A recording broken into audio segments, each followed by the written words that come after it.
Bonjour et bienvenue encore une fois pour cet autre enseignement. Vous avez vu le titre en introduction qui est « La résurrection aura lieu au dernier jour et pas avant ». Alors, un jour, comme nous le savons, la fin de ce monde que nous connaissons viendra et ce jour sera le dernier. Et ce sera le jour où Jésus fera son apparition dans les airs. Jésus a beaucoup parlé du dernier jour. Il nous a même révélé des choses importantes que tout chrétien devrait considérer avec soin concernant le dernier jour, parce que celui-ci marque une étape très importante dans le plan de Dieu pour notre terre. Alors maintenant, on va regarder ce que Jésus dit à propos du dernier jour. Dans Jean, chapitre 6, verset 39, il est dit « Or, celui qui m'a envoyé veut que je ne perde aucun de ceux qu'il m'a donnés, mais que je les ressuscite au dernier jour. » Donc, Jésus annonce ici que celui qui l'a envoyé, c'est-à-dire le Père, ne veut pas que Jésus perde aucun de ceux qu'il lui a donnés. Et une chose intéressante, et qu'il faut bien noter, qu'il les ressuscite au dernier jour. Alors, si on se fie à ce verset, on voit que la résurrection des morts se fera au dernier jour, et pas avant. Parce que c'est au dernier jour que Jésus va ressusciter ceux que le Père lui a donnés. Et qui sont ceux que le Père lui a donnés? Ce sont les croyants, ou les chrétiens, ou les membres du peuple saint, ou les saints. Ce sont les enfants de Dieu. Maintenant, si on regarde un autre passage, celui qui le suit immédiatement, celui-là, c'est-à-dire dans Jean chapitre 6, verset 40, « Oui, telle est la volonté de mon Père, que tous ceux qui tournent leur regard vers le Fils et qui croient en lui possèdent la vie éternelle, et moi, je les ressusciterai au dernier jour. » Encore une fois, Jésus répète dans deux passages, un à la suite de l'autre, qu'il va ressusciter au dernier jour. Il va ressusciter tous ceux qui tournent leur regard vers le Fils et qui croient en lui. Alors de qui on parle? On parle des croyants. Et quand Paul parle du retour de Jésus, que les croyants vont d'abord être ressuscités, ensuite que nous, les vivants, on va être changés en un instant, en un clin d'œil, pour aller rejoindre Jésus dans les airs tous ensemble. C'est à ce moment-là. Parce que Jésus, à venir jusqu'à date, dans deux passages, nous parle de ressusciter au dernier jour. Mais on continue, parce que peut-être que vous n'êtes pas convaincu de cela, peut-être que vous vous dites « Ah, il doit sûrement y avoir d'autres passages qui ne nous disent pas ça », mais regardez bien. Dans Jean 6, 44, ça dit « Personne ne peut venir à moi si le Père qui m'a envoyé ne l'attire, et moi, je le ressusciterai au dernier jour. » Encore une fois, une déclaration de Jésus comme quoi il va ressusciter ceux qui sont venus à lui parce que le Père les a attirés, il va les ressusciter au dernier jour. Ça fait maintenant 3 fois dans le même chapitre 6 de Jean que Jésus mentionne que la résurrection sera au dernier jour. Est-ce qu'il en parle encore? Ah, regarde, bien sûr. Regardons un autre passage. Dans Jean chapitre 6, verset 54, « Celui qui se nourrit de ma chair et qui boit mon sang a la vie éternelle, et moi, je le ressusciterai au dernier jour. » Ici, Jésus il va d'une métaphore. Celui qui se nourrit de ma chair et qui boit son sang. Ce passage a une forte signification spirituelle. Il ne s'agit pas d'une invitation littérale à manger la chair et à boire le sang, mais plutôt d'une métaphore qui illustre la participation profonde et intime à la vie et à l'œuvre de Jésus-Christ. Se nourrir de sa chair et boire de son sang, ça signifie accepter pleinement son sacrifice sur la croix, croire en sa mort et sa résurrection pour recevoir la vie éternelle. Donc un fait intéressant est que Jésus mentionne encore une fois, pour la 4e fois, qu'il va ressusciter les croyants au dernier jour. 4 fois dans le même chapitre 6 de l'Évangile de Jean. Alors, si Jésus dit que la résurrection aura lieu au dernier jour, eh bien, il ne peut certainement pas avoir lieu avant et autrement. Parce que je préfère me fier à la parole de Jésus. Vous ne pensez pas? Maintenant, on retrouve une autre mention du dernier jour, et celle-ci est mentionnée par une autre personne que Jésus. C'est dans Jean chapitre 11, le verset 24. Ça dit « Je sais bien, répondit Marc, qu'il reviendra à la vie au dernier jour lors de la résurrection. » Le contexte de ce passage est juste avant que Jésus ne ressuscite Lazare. Il y a une conversation entre Marthe et qui est la sœur du défunt, et celle-ci est attristée parce que Jésus n'est pas venu pendant que Lazare était malade, et elle laisse sous-entendre qu'il s'il était venu, il l'aurait guéri, puis il ne serait pas mort. Mais maintenant, il est mort, il est trop tard, selon elle, il est trop tard, mais ça va aller seulement à la résurrection des morts, le dernier jour, qui va être ressuscité, selon elle.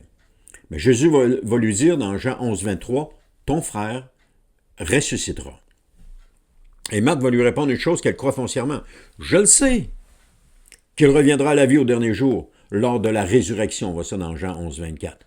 Alors Marthe est convaincue que la résurrection aura lieu au dernier jour. Alors le dernier jour sera le jour de la résurrection des morts. Si on regarde cela jusqu'à maintenant, le dernier jour est le jour de la résurrection des morts, et pas avant. Tout ce qui nous a été enseigné comme quoi Jésus reviendrait avant une période X pour ressusciter un groupe de personnes et les prendre avec lui, ça ne concorde absolument pas avec ce que Jésus a déclaré dans les passages que nous venons de voir. Comme quoi, la résurrection aura lieu au dernier jour et pas avant. Lazare était l'un de ceux qui croyaient en Jésus. En principe, selon l'enseignement populiste, il aurait dû ressusciter, monter au ciel avant le dernier jour.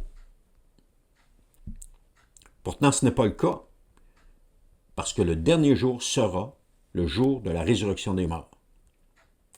Regardons un dernier passage, qui est tout aussi révélateur. C'est dans Jean chapitre 12, verset 48. « Celui donc qui me méprise et qui ne tient pas compte de mes paroles a déjà son juge. C'est cette parole même que j'ai prononcée, elle le jugera au dernier jour. » Alors Jésus déclare deux choses ici qui sont très importantes. Pour ceux qui enseignent la fausse doctrine de l'enlèvement prétribulationnel. Il mentionne que celui donc qui me méprise et qui ne tient pas compte de mes paroles a déjà son juge. Ce n'est pas une déclaration vide de sens que Jésus est en train de faire. C'est un avertissement à prendre très au sérieux. Il dit que la parole même qu'il a prononcée, c'est la parole même qu'il a prononcée qui va juger ses enseignants. Et quand est-ce qu'il va le faire? Bien entendu, au dernier jour. Donc, le dernier jour est aussi le jour du jugement. Alors, ce qu'on voit jusqu'à maintenant, c'est que le dernier jour, Jésus revient. Le dernier jour, c'est lorsque Jésus ressuscite les morts, donc il revient. Et c'est aussi le jour du jugement. Donc, c'est le dernier jour. Dans Matthieu 25, versets 31 à 33, ça nous dit « Quand le Fils de l'homme viendra dans sa gloire, avec tous ses anges, il prendra place sur son trône glorieux. Tous les peuples de la terre seront rassemblés devant lui. Alors il les divisera en deux groupes, tout comme le berger fait le tri entre les brebis et les boucs. Il placera les brebis à sa droite et les boucs à sa gauche. » Alors, prenez-le comme vous voulez. Prenez-le comme vous voulez. Ou encore concevez-le comme vous voulez. Mais le dernier jour, ce sera lorsque Jésus va venir dans sa gloire avec tous ses anges. Et pas avant.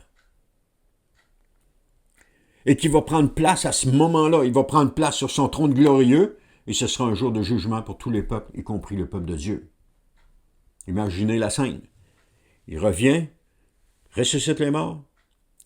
Il y en a qui montent à la rencontre du Seigneur avec les vivants qui étaient encore en vie, nous dit Paul, et qui sont transformés en un instant, en un clin d'œil. Ils ne sont pas enlevés en un instant, en un clin d'œil. Ils sont transformés en un instant, en un clin d'œil. Ils montent à la rencontre de Jésus et tout ce monde s'en va directement au jugement. Et à ce moment-là, Jésus s'assoit sur son trône de gloire et va faire le jugement. Parce que Jésus Parce que la parole de Dieu nous dit que tout jugement a été remis entre les mains de Jésus. Ça nous dit ça dans Jean chapitre 5, verset 22. De plus, ce n'est pas le Père qui prononce le jugement sur les hommes, il a remis tout jugement au Fils. Alors, tous ceux qui n'auront pas tenu compte des paroles de Jésus vont être jugés par Jésus. Tous ceux qui annoncent un Jésus qui revient avant la période des tribulations et qui annonce une résurrection des morts pour monter au ciel, ce qui n'est pas confirmé du tout dans la parole, sont en train de mépriser les propos de Jésus. Et lorsque Jésus va revenir, c'est lui qui va les juger. Il faut faire attention à ce qu'on dit. Il faut être prudent avec nos propos. Parce que si on déclare des choses qui sont contraires à la parole de Dieu, qui sont contraires aux paroles de Jésus, eh bien, on va être jugé sévèrement. On va être jugé par les paroles mêmes de Jésus. Il est important de revenir au fondement même de la parole de Dieu. Je sais que cela ne plaît pas à certaines personnes. Elles sont tellement convaincues que cette fausse doctrine de l'enlèvement avant la période des tribulations est la vérité. De plus, elles vont même pas essayer de faire l'exercice de s'assurer que c'est la vérité. Elles ont entendu ça, elles le croient et elles le répètent. Elles ne vont même pas vérifier dans la parole de Dieu. Et lorsque quelqu'un leur amène quelque chose qui est contraire à ce qu'ils croient, eh bien là, ils s'objectent à cela comme si eux possédaient la vérité. Mais c'est pas eux qui possèdent la vérité, c'est la parole de Dieu qui possède la vérité. Et la parole de Dieu n'est pas faite pas de soumission, mais n'est pas faite de passages qui sont tirés hors de leur contexte. Elle n'est pas faite non plus de suppositions, c'est ça que je voulais dire. Elle n'est pas faite de suppositions ni de passages qui sont tirés hors de leur contexte. Alors que la doctrine de l'enseignement, de l'enlèvement pré-tribulationnel est constituée de versets tirés hors de leur contexte et de j'ai encore perdu le mot, pas de soumission, et de suppositions, voilà. Je ne sais pas ce qu'il il était rendu loin, je ne le trouvais plus. Trop de suppositions. Je ne sais pas pourquoi elles ne le font pas. Je ne sais pas pourquoi ces personnes ne se donnent pas la peine d'aller vérifier dans les Écritures. J'amène des choses. Je partage des choses. Ce serait facile d'aller voir dans les Écritures puis de faire la comparaison. J'amène comme le revers de la pièce. Une pièce a toujours deux pièces. Alors, on vous a toujours présenté juste un revers de la pièce, juste un côté de la pièce. Et là, je vous amène un revers de la pièce. Mais au lieu d'aller voir, ils préfèrent garder juste le revers puis pas aller voir. Ceux qui croient en l'enseignement pré-tribulationnel, vous êtes dans l'erreur. Vous faites fausse route. Parce que la parole de Dieu ne le confirme pas d'aucune façon. Je pense que ces personnes ont peur de découvrir qu'elles ont été manipulées et cela, ils ne veulent même pas l'envisager. Ils préfèrent continuer d'annoncer le mensonge plutôt que d'envisager que peut-être ils ont été manipulés à quelque part. Au lieu de cela, ils préfèrent défendre cette fausse doctrine au risque de leur vie. Parce qu'un jour, ils vont passer devant Jésus. Le problème avec ça, c'est que bientôt le jugement de Dieu va s'abattre sur toute la terre comme un filet et ils ne seront pas préparés pour ce jour de détresse parce qu'ils s'attendent que Jésus va venir les chercher avant la tribulation. Donc, ils vivent leur vie comme si de rien n'était, se trimballant à droite et à gauche, en ne prenant pas soin de se préparer, en ne prenant pas soin d'accumuler de l'huile de réserve. Ils continuent de vivre dans le péché. Ils continuent Écoute, je connais des gens qui pratiquent le yoga tout en étant chrétiens. D'autres qui lisent leur horoscope tout en étant chrétiens.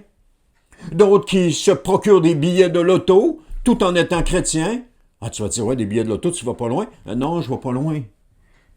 Parce que la loterie, c'est au lieu de faire confiance à Dieu pour tous nos besoins, on fait confiance à un billet de loterie en disant « Hey, si je gagne le gros lot! » C'est aussi mauvais que l'horoscope. Aussi mauvais que l'horoscope. Alors ces gens continuent de vivre leur vie comme les gens du monde, en se disant, « Ah, mais Jésus, lorsqu'il va revenir, il va nous prendre avec lui, il va nous amener dans le ciel, et puis là, tout est beau, tout est rose. » Non, c'est pas beau, puis c'est pas rose. Parce que c'est pas comme ça que ça va se passer. C'est pas comme ça que la parole de Dieu déclare que ça va se passer. Croyez-le, croyez-le pas. Croyez-moi pas, ça fait pas de différence. Ils font fi des paroles de Jésus, de se préparer, parce que pour eux, ils seront plus sur la terre à ce moment-là de l'histoire. J'ai démontré jusqu'à maintenant dans mes articles sur mon blog et dans les vidéos que je suis en train de produire que les croyants seraient sur la terre lors de la période des tribulations et que ceux-ci devront faire face à la plus grande détresse de toute leur vie.